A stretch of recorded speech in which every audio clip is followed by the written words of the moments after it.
the Heart Sutra. Emptiness is form and form is emptiness. So it's such a beautiful sutra, the Heart Sutra.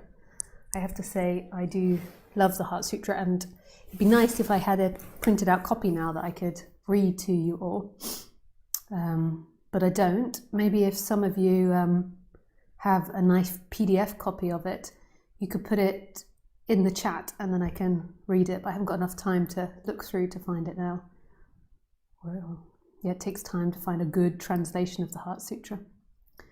But a quote in it is, emptiness is form and form is emptiness. This is quite intense title. It's quite intense to talk about. Yeah.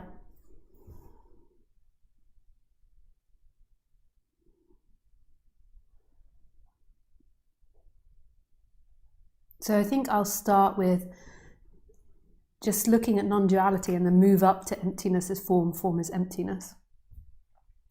So every time you speak about non-duality, it's just a pointing to something, it's not actually it. So if you were eating watermelon,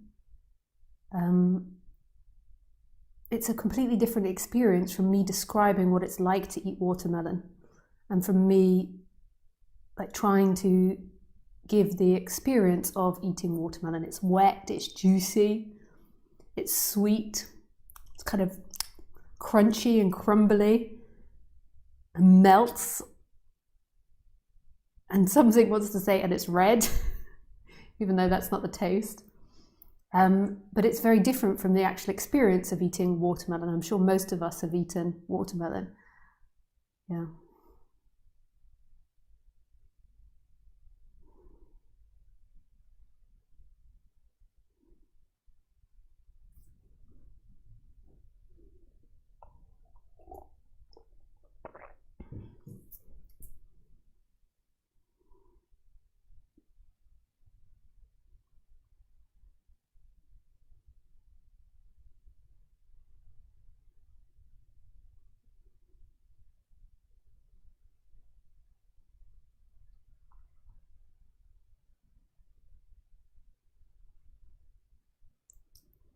So it is a very different experience. It's not actually it.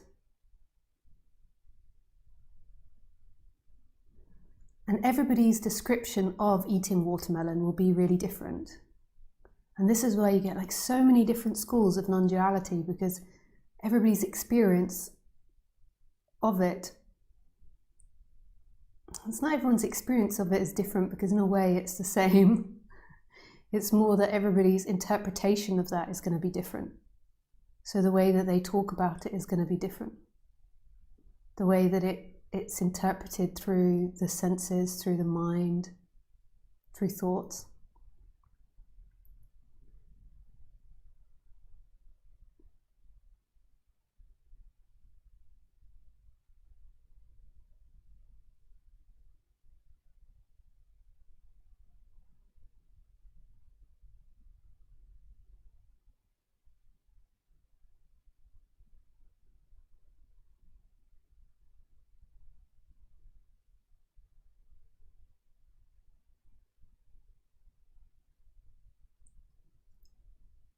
So the way in which I talk about it is going to be really different from the way Gangaji or Tony Parsons or Mooji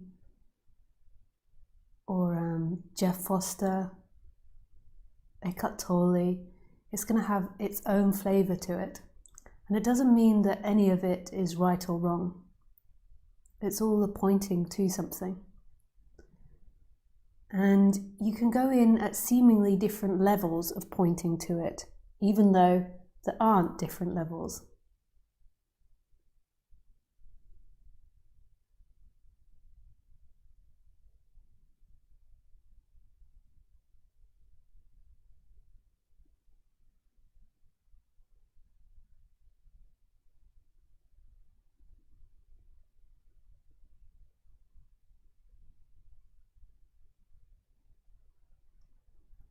And you could speak about consciousness, the I am, or you could maybe speak more about the absolute, which is emptiness, the emptiness of everything. That everything is empty and full. And that's actually the experience. This is empty and full simultaneously. And there's not somebody experiencing it. There's not something separate experiencing it.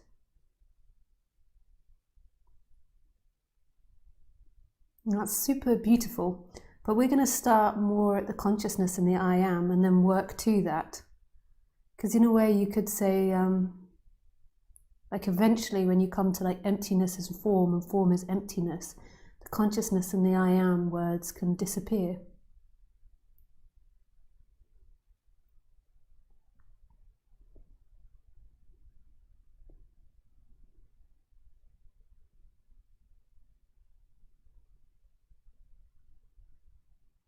So in the Heart Sutra, it also goes on to say that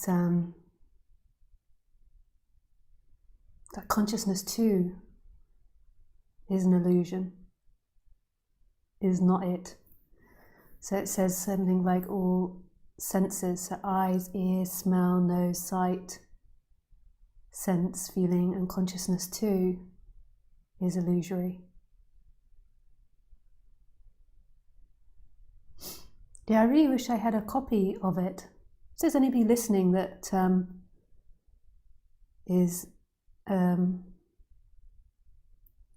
has my, I don't think you can send Heart Sutra, but anyone listening that can text me a copy of it. My favourite copy of it is the copy by Foundation of the Western Buddhist Order, which is now called something else. They changed their name, they're called Tratton or something. I can't ever remember their new name. Yeah, so if anyone's got my email or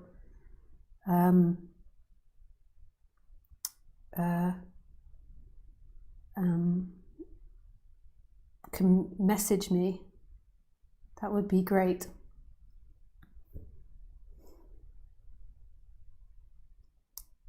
Yeah.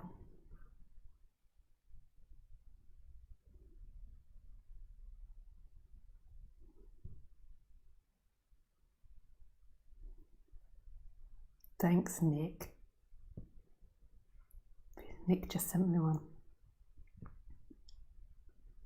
So, Avalokiteshvara Bodhisattva, this is the Heart Sutra, when practicing deeply the Prajna Paramita, perceives that all 5 skandhas are empty. So skandhas are senses. Excuse me if I pronounce the words incorrectly. Okay, so I'll read it. Avalokiteshvara Bodhisattva, when practicing deeply the Prajna Paramita, perceives that all 5 skandhas are empty and is saved from all suffering and distress. Shariputra, form does not differ from emptiness. Emptiness does not differ from form. That which is form is empty. That which is emptiness, form. The same is true of feelings, perceptions, impulses, consciousness. Shariputra, all dharmas are marked with emptiness. They do not appear or disappear and are not tainted or pure, do not increase or decrease.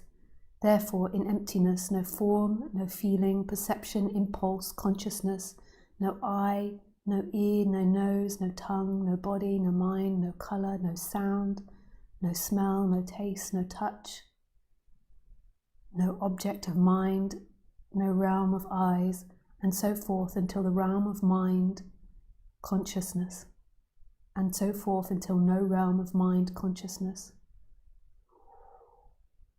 No ignorance and also no extinction of it, and so forth until no old age and death, and also no extinction of them, no suffering, no origin, no stopping, no path, no cognition, also no attachment with nothing to attain, The Bodhisattva deepens on the Paramata. That's what I have on my arm, the Heart Sutra. You know this tattoo? This is her name, and now I can't say it. Pranya Paramata. The Bodhisattva deepens on Pranya Paramata, and the mind is no hindrance. So I have her tattoo here, it's her name. Her sutra, her chant, and then here underneath the bracelets, I have Avalokiteshvara's symbol, the in the lotus. They're like she's the female. She's the Buddha of wisdom. So the feminine is the Buddha of wisdom. And this is so beautiful. And the male, Avalokiteshvara, is the Buddha of compassion. He's the one with the 1,000 hands. No ignorance and also no extinction of it, and so forth until no old age and death, and also no extinction of them, no suffering. I just realised I made a mistake. Because of my dyslexia, I often get things back to front. That on with the lotus is Pranya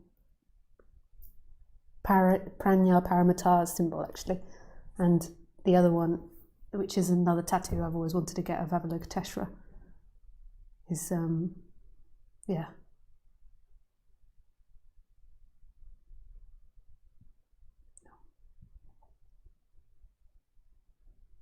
No suffering, no origin, no stopping, no path, no cognition, also no attachment with nothing to attain. The Bodhisattva deepens on the Pranya Paramata, and the mind is no hindrance. Without any hindrance, no fear exists. Far apart from every perverted view, one dwells in nirvana, in the three worlds. All Buddhas depend on Pranya Paramata and attain a Nutra, Samkhya Sambodhi. Therefore know that Pranya Paramata is the greatest transcendent mantra, is the greatest bright mantra, is the utmost mantra, is the supreme mantra, which is able to relieve all suffering, and is true, not false. So proclaim the Pranya Paramata mantra. Proclaim the mantra which says, Gate, so this is what I have tattooed on my arm. Gate Gate Pranya Paragate Pranya Magati Bodhi Swaha. Gate Gate Pranya Gate Pranya Gate Bodhi Swadva. I had to get it tattooed because I couldn't actually say it. Gate Gate Paragate Paras Magati Bodhi Swaha. Yeah, I need to chant that more often. Yeah. So it's so beautiful. So no eye, no ear, no nose, no tongue, no body, no mind, no colour, no sound, no smell, no taste, no touch, no object of mind, no realms of eye, and so forth until no realm of mind consciousness, no ignorance and also no extinction of it, and so forth until no old age and no death and also no extinction of them. I think it's just one of the most beautiful sutras I've ever read. It's like, it gives me like tingles every time I hear it. It really does.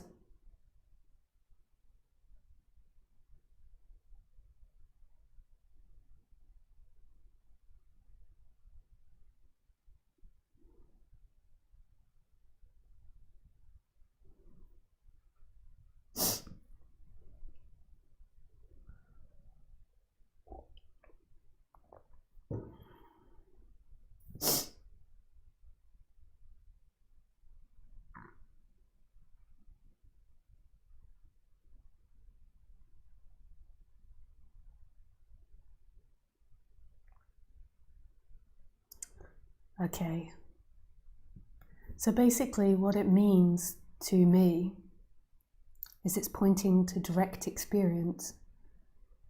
An indirect experience when you're not identified with the mind, And there's not this separation of the person. Like your ultimate truth, your ultimate self is oneness. And it is this emptiness and fullness, like total emptiness. I do also say that there has to be some form of identification with the body in order to function. They kind of also say that in Buddhism, like there is this nirvana, like so ultimate enlightenment is when you lose the body. So, and then the bodhisattva is when you carry on living.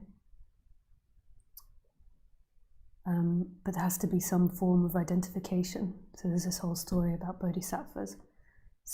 But there is this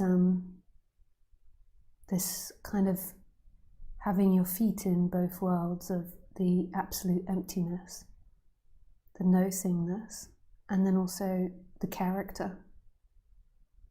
So right now, this is totally empty. There is nothing here, there is nothing happening. And yet there is seemingly everything happening. And it's not even really consciousness that is conscious of something. You could say there's consciousness, like there is this happening, so it's happening and not happening, but the consciousness isn't located anywhere. You can't actually separate it and find it and call it a thing. It's kind of the nature of everything, and in that it disappears. So there is everything and nothing.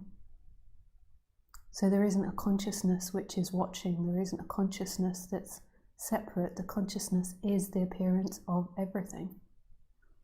And in that, there is no mind, there is no thought, there is no time perception. There is this stillness with apparent movement happening. It's so hard to talk about. It must sound like I'm contradicting myself all the time. It's like an impossibility.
But if we go to the I am and the consciousness teachings, so you could say that there is a consciousness which is experiencing everything. And then there is this sensation of I am, the experience of I am.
So if you're finding it really bizarre what I'm talking about, like it's too far-fetched, just notice, is there something experiencing now? And who is it that's experiencing? So most people in society think, it is me, I am experiencing, and I am a person, I am a subject, and I am an object. And this is the identification with the character and with the mind, the belief that your narration, your story of what's happening is more true than what's actually happening. Whereas there isn't actually a character experiencing, a character is part of experiencing and is being experienced. And the way that you can explore this is notice in your experience, can something which is being experienced, like the computer or the table or the keyboard, be the actual experiencer? You could say it is the experiencer, as in everything is experiencing, but when we're doing the consciousness teaching, it's like trying to pull out the consciousness first before you let the consciousness go back into everything. So anything that's being experienced cannot be experiencing. It's in the dream. So the consciousness is aware of the character and is aware of the mind, or conscious of the mind. It's conscious of the person that's sitting there and being like, I don't understand what she's talking about. She's a raving lunatic. She's really going off on one.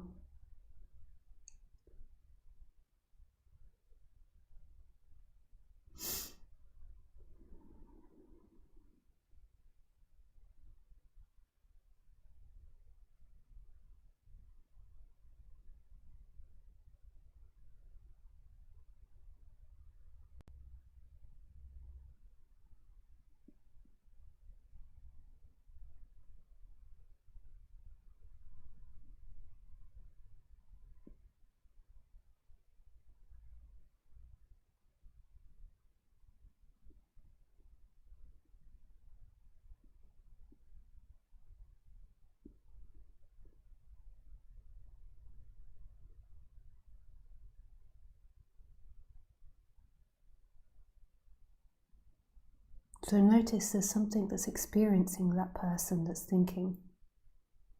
So there must be something that is watching that. Same with the feelings. Same with the sensations.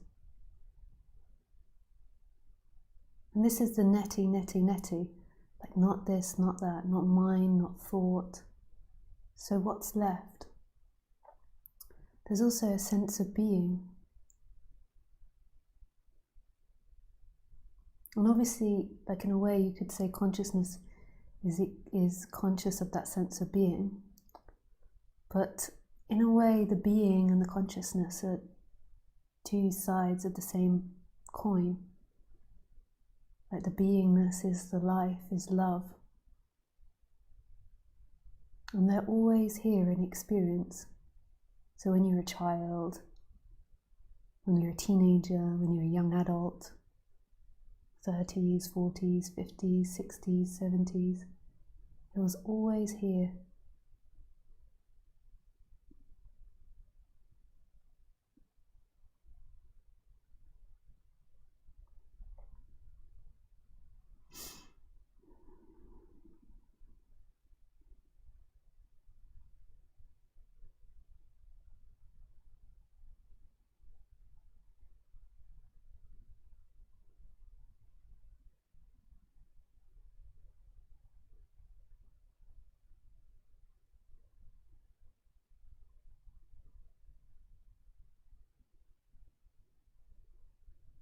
And these two things are totally empty and simultaneously everything.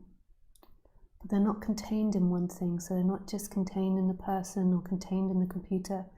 They're in everything equally. So you might notice, if you really begin to examine what consciousness is, you can't find the edge of it. So you could say everything is appearing in this one consciousness. So there's nothing which is outside of consciousness, only imagination. So you can imagine a world out there, a person out there, other people out there.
So everywhere you go, there is this consciousness.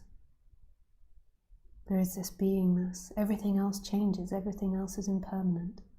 The dog, the wall, the floor, the sofa, the window. That is all impermanent. It comes and goes and comes and goes. But everywhere you go is this consciousness. There's never an outside of it. There is never getting away from it. Like, what would that look like if you managed to get away from consciousness? I'm not talking about self-consciousness as in you're aware of your body, you look in the mirror and you're aware of yourself. I'm talking about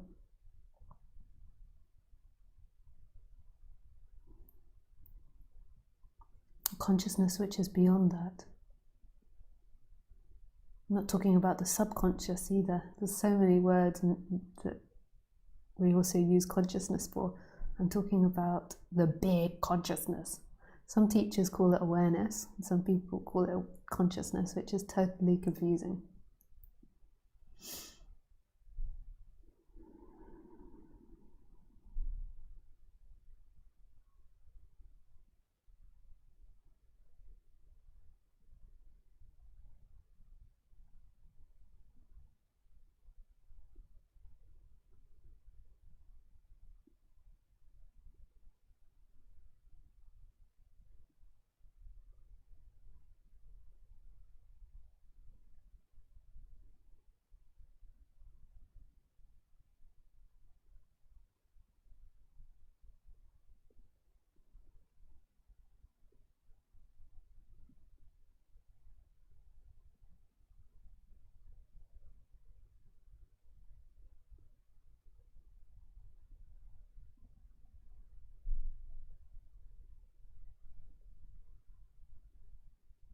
And this consciousness is empty.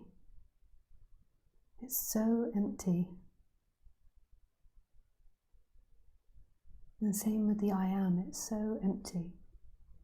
You could say the everything and the nothing, which is this moment. It's all so empty. Nothing, nothing, nothing. And it's eternal. And time is an illusion in it. So we think, oh my goodness, like, is everything. It's from the Big Bang until the end of life or something. But it's not like that. It's eternal. It's still, it's ever present. And it creates the idea of time. Just like when you're sleeping at night, you dream about a world, your life, or you have dreams that seemingly take on time. Just like when you watch a TV show on your iPad, it looks like it's all happening, but really you're looking at a screen, a still present screen that's just here, And then there's seemingly the movement of colours and voices coming out, making it appear like it's going through time. And that's what's happening here. Like everything is illusory. We take life to be a reality. We take this moment to be a reality, but everything is illusory.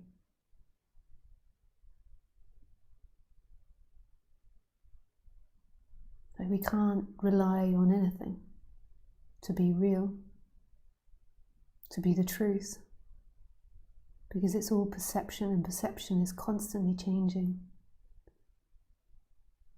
which can be quite scary. So you can't rely that this room is actually what you think it to be, because it's thoughts that are changing. You could say it's real in this moment, but only real as an appearance. Because if you also zoomed in, then things change. If you zoom out, it changes. And it's dependent on the way your eyes and your brain is interpreting. And does it exist if there's no consciousness here?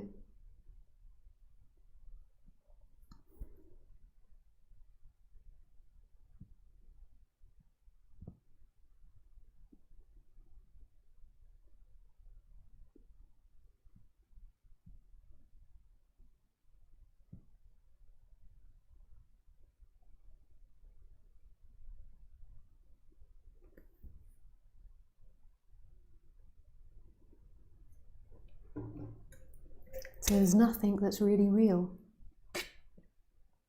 And we as humans in the character get so lost in believing this life is real and suffer because there's a belief that this life is real. And I have to find my sense of freedom in this 80 years that I get to live. So I have to find meaning and purpose and happiness and joy in my 80 years of life. Whereas really your meaning and your purpose and what you're really looking for, your truth, is this moment, is this emptiness, this consciousness, and this I am, this emptiness and fullness, which is the last place that anybody ever looks. The person is always looking in something else. What else can I get? What else can I be?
this is it.